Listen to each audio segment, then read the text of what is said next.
para você que nos ouve pela Rádio Defensoria. Eu sou Adriana Paulino e nós estamos aqui para mais uma edição do Entrevistas DPE. E hoje trazendo um assunto muito importante, ainda referente ao Janeiro Branco. Vamos falar de saúde mental. Hoje nós vamos falar inclusão e saúde mental, acolhimento e tratamento humanizado através do CAPS.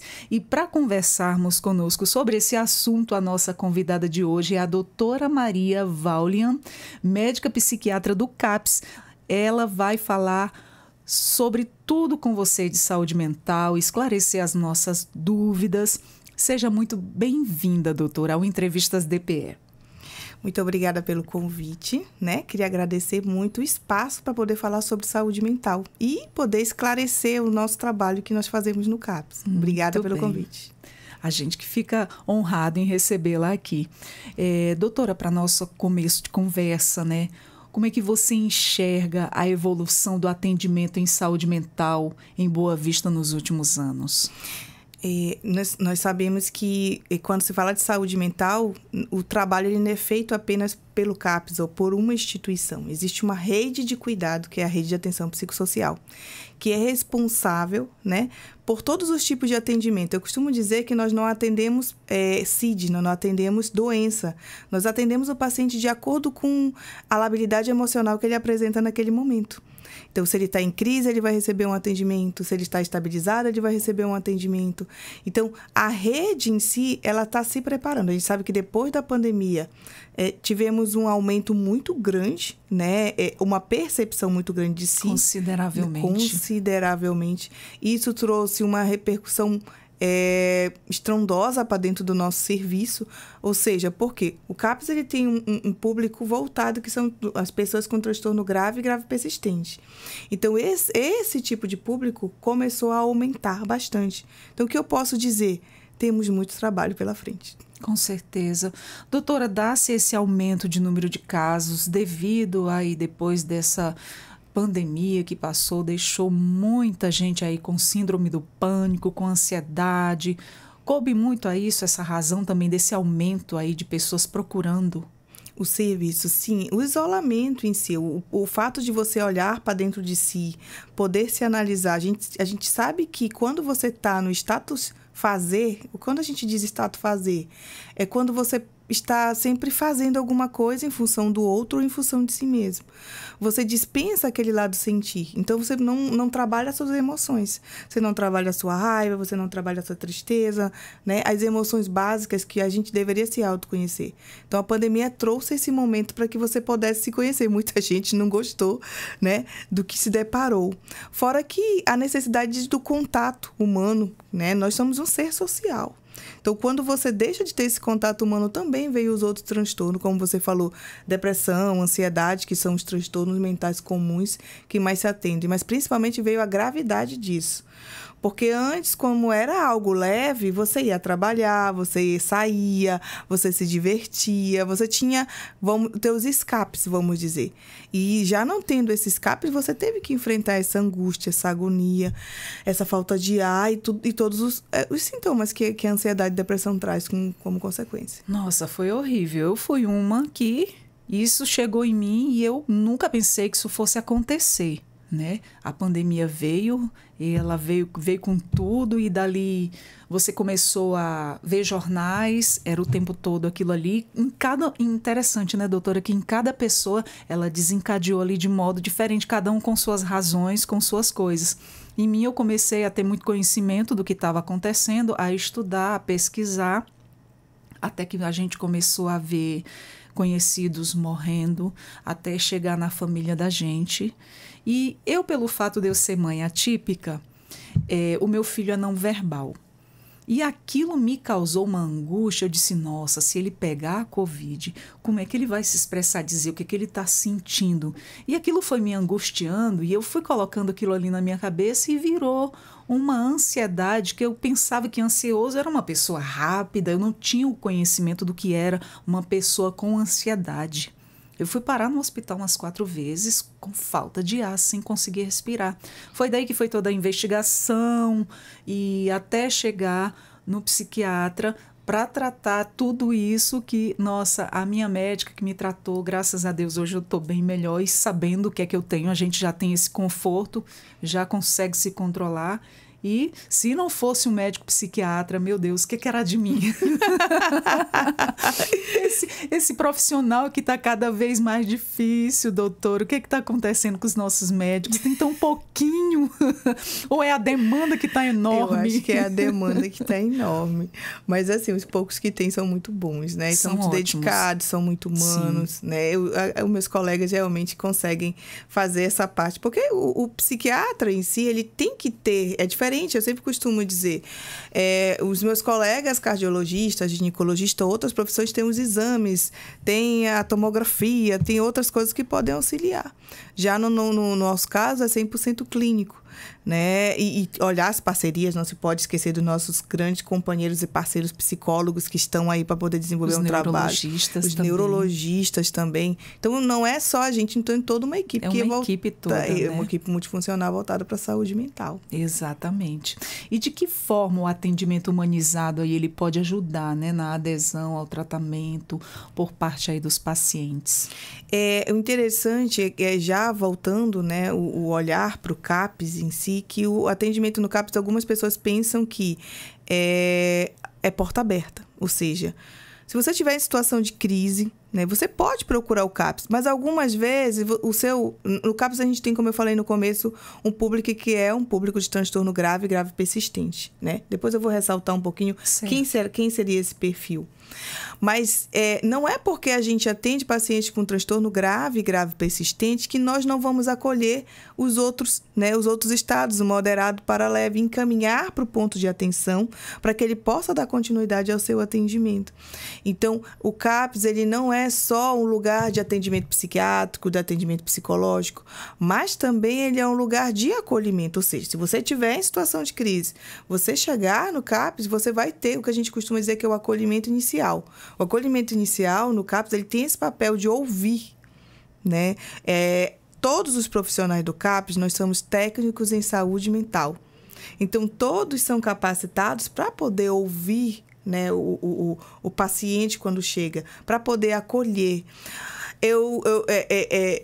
Tem dois filósofos, né? E claro, Pinel. Pinel é o pai da psiquiatria, o que pegou a psiquiatria e colocou ela, olhou ela como uma parte clínica. E tem Foucault, que olha com aquela parte mais apaixonada. Foucault sempre dizia que a gente só precisava de um momento.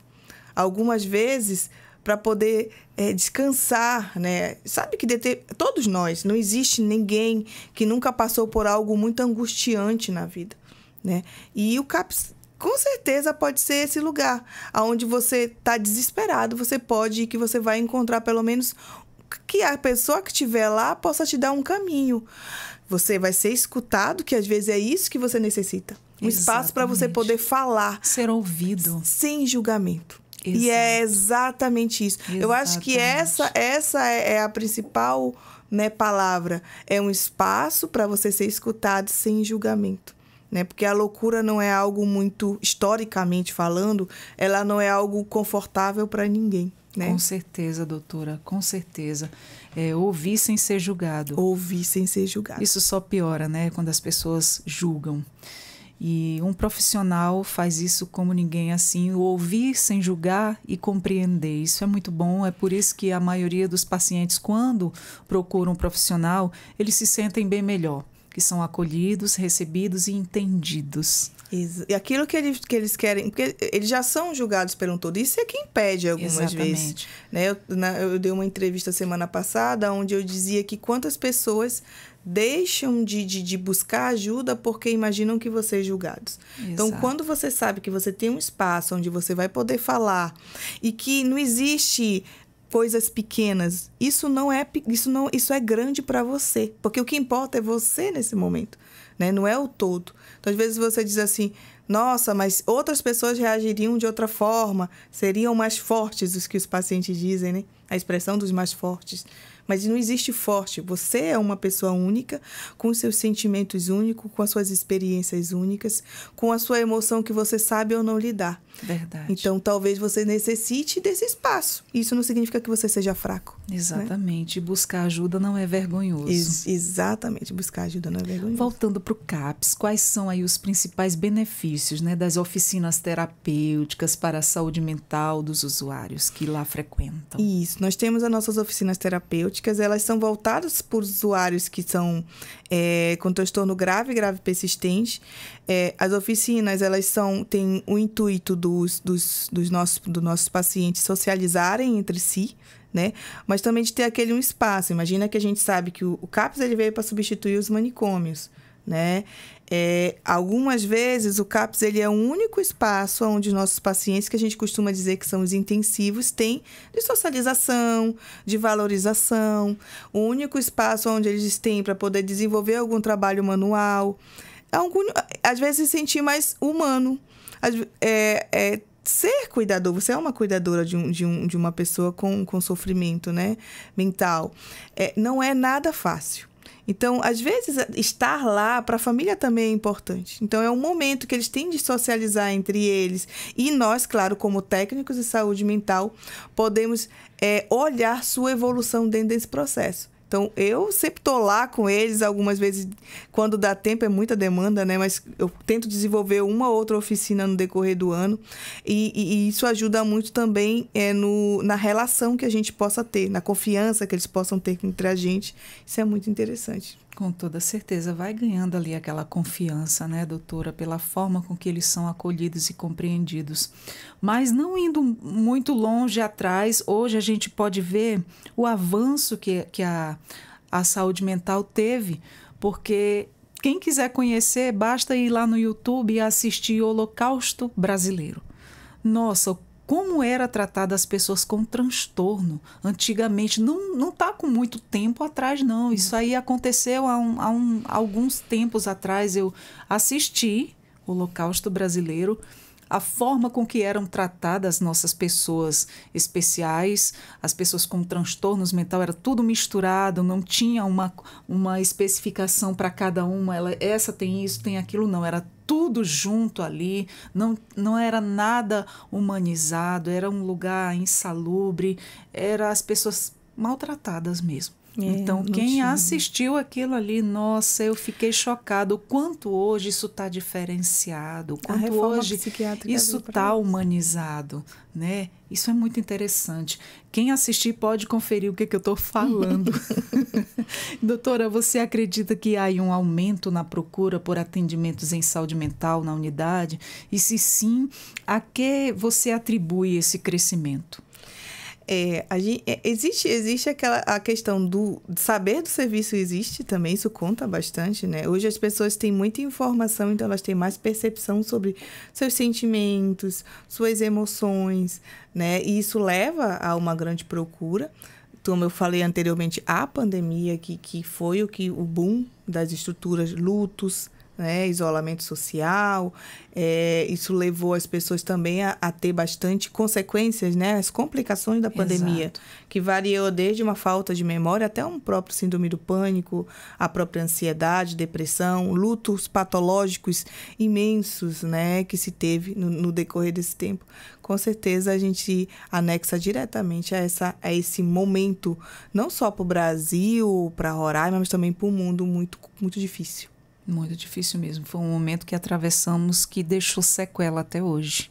Exatamente. Muita sequela. Não tem uma pessoa que não diga, nossa, se não for um parente, foi um amigo, se não foi um amigo, foi um parente, enfim, foi um momento aí que a gente espera que não passe mais por isso. Em nome de Jesus.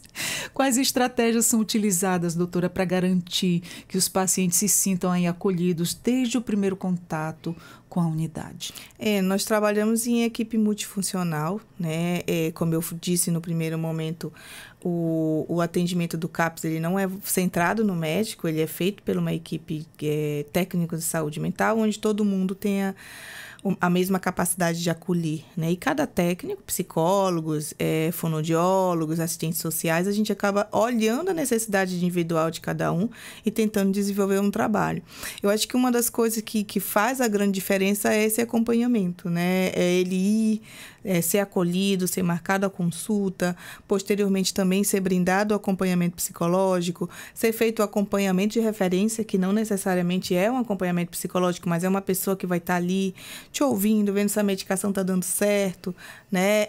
Você volta com ele cada vez que você tem necessidade, ou simplesmente, eu até brinco com os pacientes, não precisa você esperar os 30 dias, ou os 15 dias, ou os 20 dias, ou os 60 dias para vir comigo. Teve uma crise, você pode ir ao CAPS, você tem um técnico de referência que é responsável por você dentro da unidade, e que pode antecipar seu atendimento se for necessário. Então, o CAPS também ele tem essa visão mais próxima do paciente, porque se não tiver esse cuidado, não avança. Com certeza não avança. Doutora, como é que é feito, né, a articulação aí entre o CAPS e as outras unidades de rede de saúde aí para garantir o encaminhamento adequado dos pacientes? Hoje a gente tem uma estratificação, né, de risco, onde a gente faz a escuta e aquele paciente ele vai se enquadrar dentro do que a gente acredita que seja um transtorno grave persistente. E vale a pena ressaltar, porque algumas vezes o paciente chega na unidade e ele não está ainda no estado grave, né? E ele sempre fala assim, mas eu vou ter que estar assim, eu vou ter que estar desse jeito, por que você me encaminhou hoje? Né? A gente sabe que a gente não tem mais o serviço do ambulatório Coronel Mota, a gente tem que encaminhar diretamente para as UBSs, né?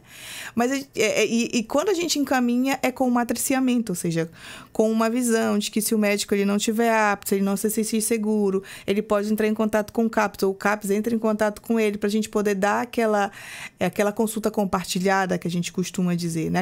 Aquele referencial para que ele não conduza o caso sozinho, né? Mas lembrando que nós estamos para os pacientes graves, algumas vezes se a gente deixa de atender, abre o espaço para os pacientes que não estejam nesse momento da vida, os nossos pacientes vão ficar desassistidos. Exatamente. Então, cada ponto de atenção ele tem uma importância e nós sabemos a nossa dentro da rede de atenção psicossocial em si. Porque é uma demanda que vem aumentando aí, a necessidade, está certo que o CAPS ele lida com esses casos mais graves, mas também tem os casos mais leves, onde as pessoas não deixam de precisar desse atendimento, né, doutora? Desse acompanhamento. Isso. E esse acompanhamento ele pode ser feito na própria UBS, né? Com o seu médico da estratégia de saúde da família.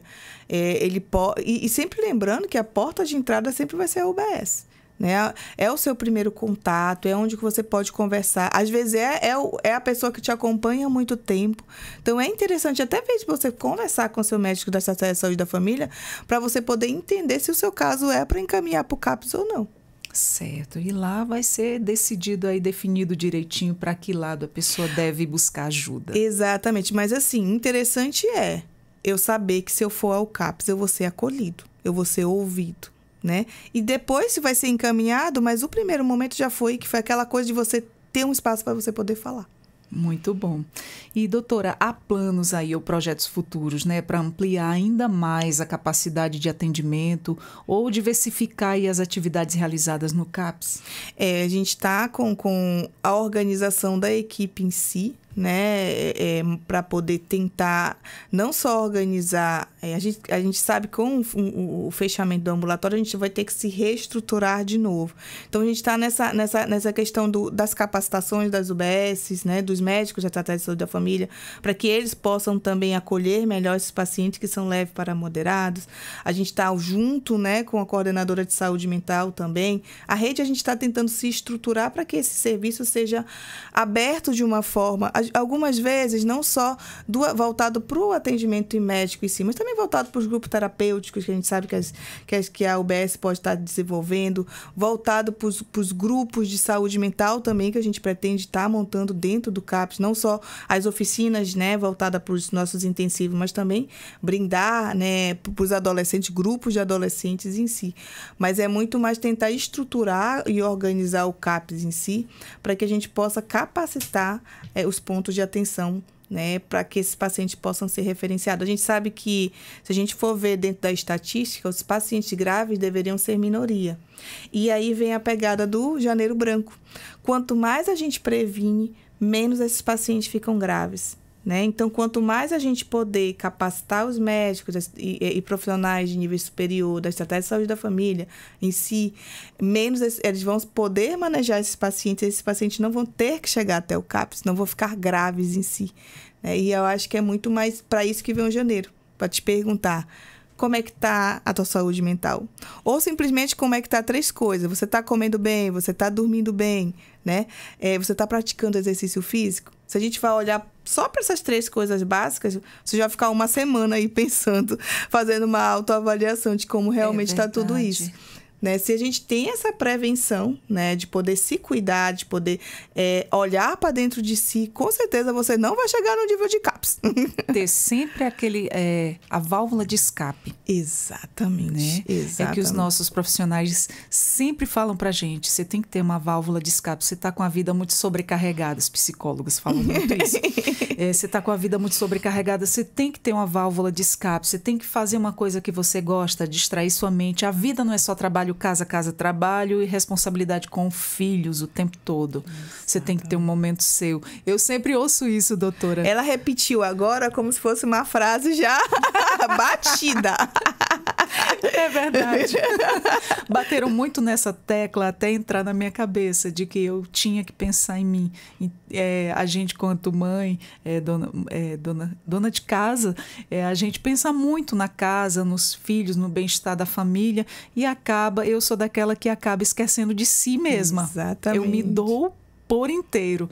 E aí foi aí um momento que eu tive que parar, refletir. Não, opa, tenho que me cuidar. E ela sempre falava assim, você tem que estar bem também para poder cuidar de quem você ama. E não é que é verdade. E por isso, com essa frase que ficou na mente para sempre, graças a Deus fixou, eu levo para a vida. E isso é interessante. Algumas vezes, quando a gente fala, vamos falar do Janeiro Branco, e Maria, você quer dar uma entrevista? Você quer falar do Janeiro Branco? Vamos falar de depressão e ansiedade? Eu disse, não, gente, Janeiro Branco é pra gente poder falar de prevenção. Prevenção. Né? Para que as pessoas não cheguem ao CAPS, para que o serviço não encha, para que você possa se perceber, para que você possa ter os seus escapes, né? Para que você possa dizer o que eu gosto de fazer. Eu dei 10 para o outro, né, de coisa, fiz 10 coisas pelas pessoas, mas eu também fiz 10 para mim, ou tá ainda 10-1, né? Verdade. 10-1. Então, eu sempre costumo dizer, começa por coisas básicas, que é o quê? Alimentação. Não estou dizendo que você tem que ser fitness, mas boas escolhas, alimentações saudáveis, né? Exercício físico e uma boa noite de sono. O sono diz tanto sobre você. Quantos pacientes eu tenho que começaram com distúrbio do sono e hoje estão no CAPS, hoje estão no meu consultório particular, né? Que nem sabe que a gente não consegue atender todo mundo, né? E hoje estão num consultório particular. E era simplesmente uma insônia ou simplesmente uma dor no corpo. E foi deixando passar. Isso, e foi trabalhando, foi cuidando do outro, foi cuidando do outro, foi cuidando do outro e acabou ficando o nível de CAPS. Mas infelizmente acontece, né, doutora? A gente, com o número de responsabilidade que a gente tem no dia, eu vou depois, eu vou amanhã. E aquele negócio do deixar para depois é aí que a coisa agrava, né? Exatamente. E a gente deixa para procurar o profissional quando já tá ali bem agravado. Eu não tenho nenhum paciente. Minto, tenho uma que chegou no meu particular que veio no começo do ano dizer assim, como é que está a minha saúde mental, Maria? Eu vi, mas ela tinha sido minha paciente antes. Ela só veio mesmo para poder... Não quero mais voltar àquele nível que eu fiquei, né? Mas assim, é muito, muito... E é muito pelo que você falou no começo. A questão do preconceito, a questão de querer eu achar que eu sou forte, a questão da crise passar, porque a gente sabe que algumas vezes você entra em crise, você começa a trabalhar, né? E você acaba esquecendo aquela angústia. Mas não deixe passar, né? Não deixe passar.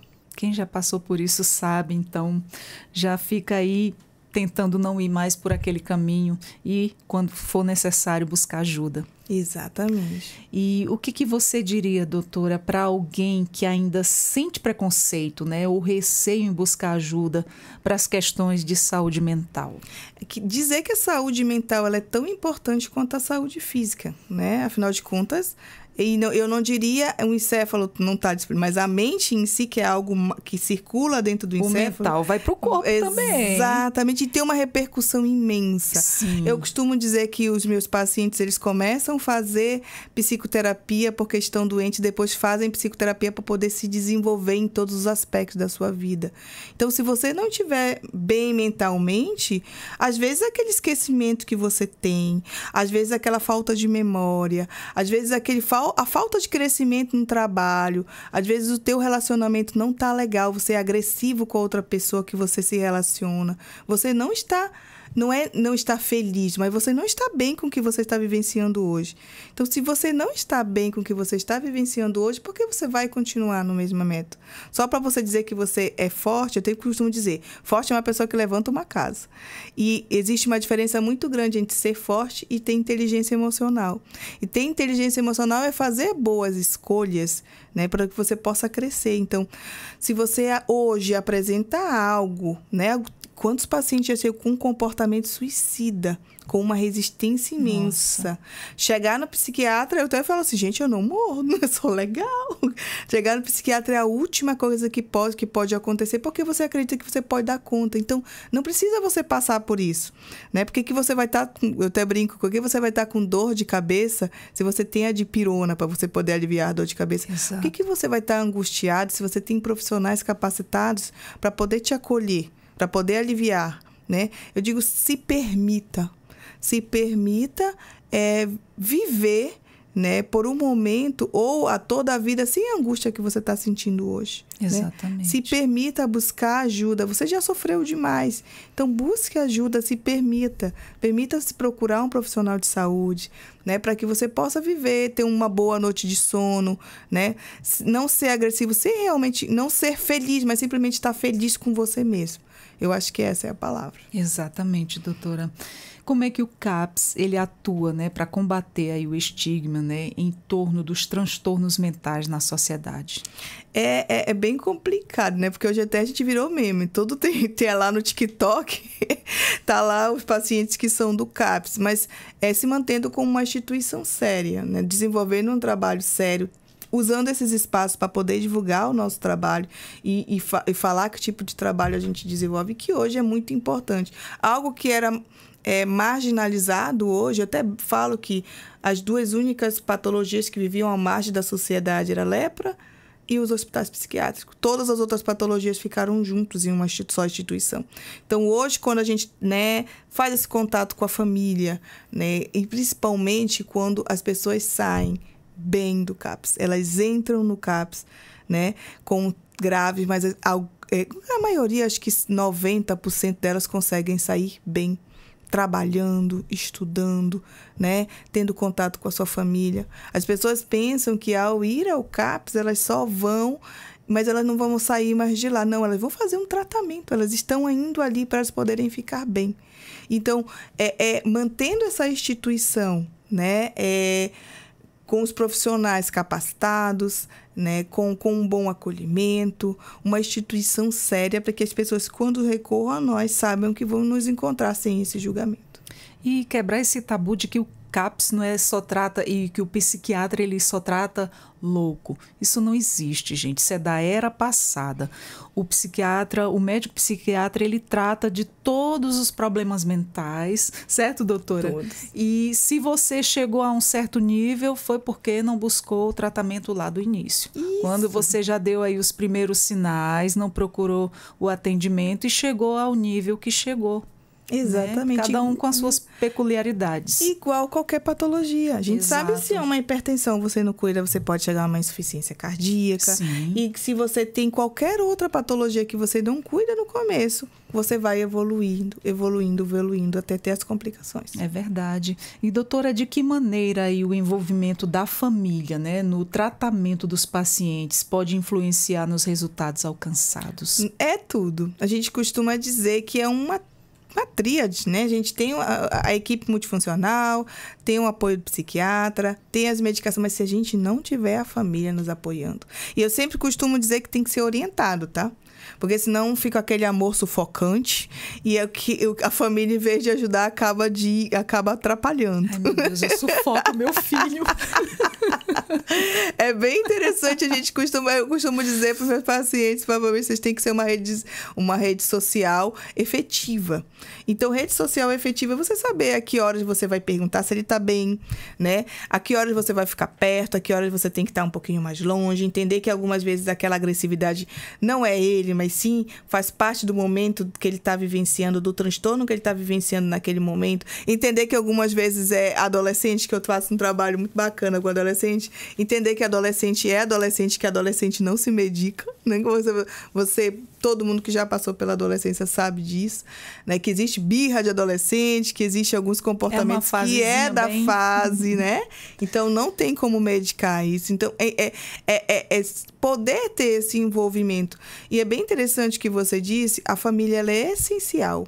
Se você tem um apoio da família, né? E com esse olhar, sem julgamento, entender que aquela pessoa, aquela mudança de olhar, entender que aquela pessoa está em sofrimento, né? É bem interessante trazer esse... Porque às vezes no meu consultório particular acontece muito isso. No CAPS também, né? Os pais, quando levam o adolescente, quando eu chamo o paciente, quem levanta primeiro é o pai. E aí eu falo, não, mas eu preciso conversar. Ou qualquer pessoa que está em sofrimento, quando levanta primeiro, é o familiar. E não... Você tem que deixar a pessoa ir primeiro. Quem está precisando é ela. Então, ela está precisando ser escutada. Não, mas eu quero falar. Eu disse, mas você vai falar em um outro momento. Às vezes ficam bravos comigo, mas é entender, né, que você é parte, você não é o todo. Às vezes você quer carregar aquela pessoa com um sofrimento, né?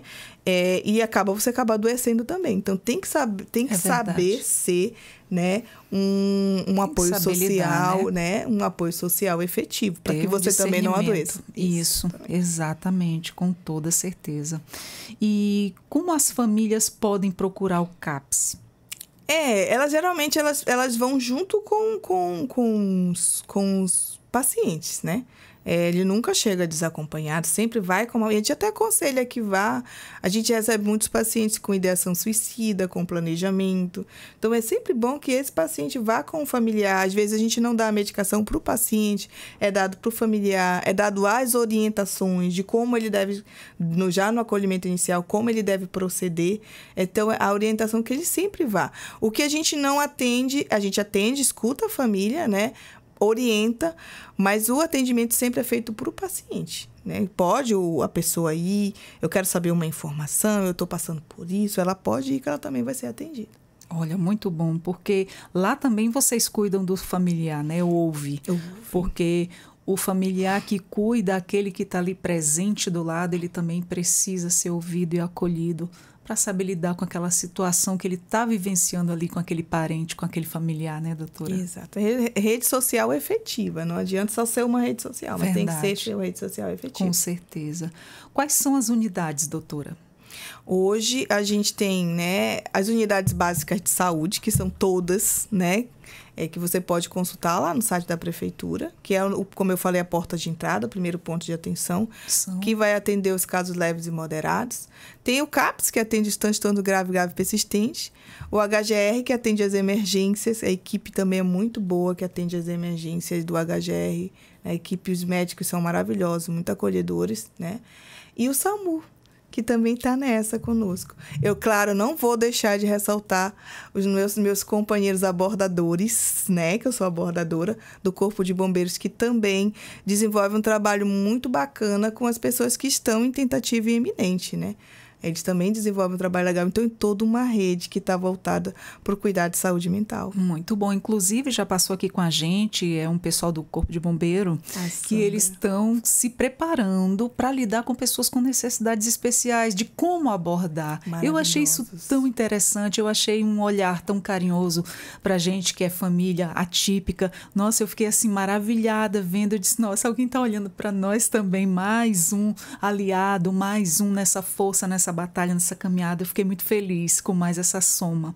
Eles são nossos heróis, né? Sim. Eu sempre brinco com eles, vocês são nossos heróis, tem que cuidar dos nossos heróis. Com certeza. Doutora, para a gente finalizar esse nosso bate-papo muito interessante, muito agradável, foi um prazer lhe conhecer. Deixa a sua mensagem final aqui para os pais, para os familiares, para as pessoas. uma maneira de se prevenir, uma maneira de não precisar, que não agrave as situações, mas se precisar, estão lá. Eu gostaria de primeiro te agradecer, como está finalizando. Eu amo, gente, que vocês soubessem quanto eu amo falar de saúde mental, pode parecer uma loucura, mas... Eu também gosto. Eu me sinto realizada. Eu sempre costumo dizer que eu estou no lugar que eu amo, que é o CAPS. Né? Eu amo ser a médica daquele espaço. Então, quando você faz as coisas com amor, com certeza elas saem bem feitas, com né? toda certeza. Elas eu já ia falar isso. Bem feitas. E dizer para as pessoas que olhar para dentro de si, não ter medo de saber do que está ali dentro. O que está ali dentro é você. Então, comece... Eu sempre costumo dizer, não arrume o guarda-roupa completo. Vamos começar o ano arrumando as gavetas? Então, como eu disse, olha para dentro de si, olha como é que está seu autocuidado, veja se você está cuidando só dos outros, está deixando de se cuidar, suas prioridades, o que você está fazendo para você. Eu queria que você percebesse o quanto que você é importante. Não adianta você, algumas vezes, ficar só procurando, né, que as pessoas valorizem algo em você. A primeira pessoa que vai ter que valorizar é você mesmo. Então, quanto mais você foca em você, mais você cresce. Quanto mais você se valoriza, aí as pessoas vão conseguir perceber o seu brilho. Muito bom, doutora. Eu também costumo dizer que quando você vê alguém triste, pergunta o que é que ele tem. Se ele quiser conversar, se abrir com você, tudo bem. Mas se não, a gente respeita. Mas eu sempre que eu percebo alguém triste, eu pergunto, você está bem? Você quer conversar? E isso funciona, né, doutora? Com certeza. Você poder ir conversar sem julgamento, né? Isso. Poder ouvir. Porque às vezes você se propõe a ouvir, mas você começa a dizer, não, mas eu já passei por isso, mais aquilo. E começa a diminuir o que aquela pessoa está sentindo. Isso. E tem detalhe, gente, conversa não é terapia. Né? Às vezes você conversa com um amigo, aquilo ali alivia um pouquinho, mas é interessante você procurar um profissional de saúde mental especializado na área, para que realmente saiba se você vai necessitar de uma medicação, se você vai necessitar de uma terapia, né? E não só aquilo tem que ser direcionado. Então, existe especialista na área onde vai poder fazer essa avaliação da gravidade do que você está passando. Muito obrigada, doutora. Foi um prazer, uma honra em recebê-la aqui, né? Quero te agradecer e dizer que o Entrevistas DPE está sempre de portas abertas para esses esclarecimentos, para essas conversas produtivas que tivemos como essa. E muito obrigada. Quem agradece sou eu e eu também me coloco à disposição, né? Todo momento que quiserem conversar sobre saúde mental, seja de qualquer... Pode me chamar que eu vou estar aqui presente. Que bom, que maravilha. Muito obrigada. Bom, nós conversamos com a doutora Maria Vaulian, médica psiquiatra do CAPS, aqui no Entrevistas DPE. Eu agradeço a você que nos acompanhou até agora. Muito obrigada por ficar conosco. E eu sou Adriana Paulino. Vou ficando por aqui com mais essa edição do Entrevistas DPE. E até a próxima. Tchau, tchau.